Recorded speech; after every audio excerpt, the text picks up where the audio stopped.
Hello again, welcome back. You're with RT. Now, the leader of Britain's opposition Labour Party, Jeremy Corbyn, has chosen a vocal critic of the government as one of his top advisers. From next week, columnist Seumas Milne will be his strategy and communications director. Well, Milne used to work for the Guardian newspaper before he was offered a job in Corbyn's office. He became known for his left-wing views, and we have put together some of his statements on key international and political issues.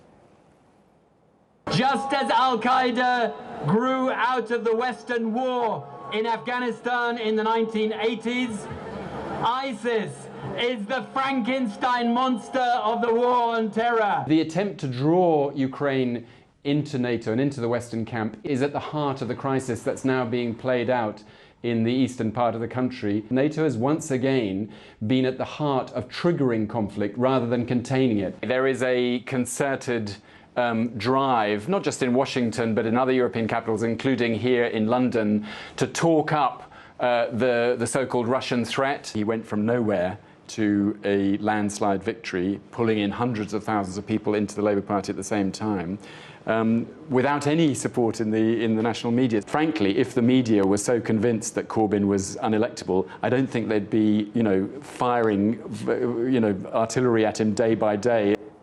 Well, Milne's views have certainly stirred some controversy, and the British media has been quick to criticise his appointment. Some headlines claim Corbyn picked a man who'd once defended terrorism, while others branded Milne a former Stalinist, and even said that Corbyn, for all the criticism against him, looks moderate compared to his new communications chief. Well, earlier, investigative journalist Tony Gosling gave us his take on the new appointment.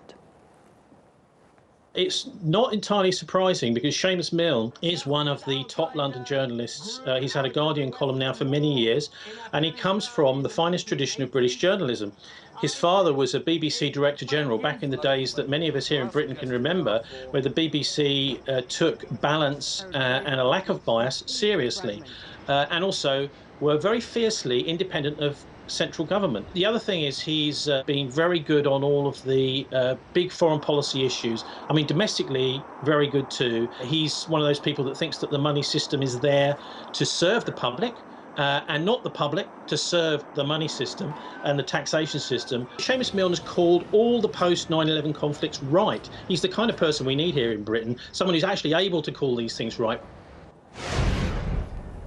Now, Russia and the United States have reached a deal ensuring that their aircraft do not cross paths during operations in Syria. In fact, the video you're about to see was shot from the cockpit of a fighter jet flying near what appears to be an American drone.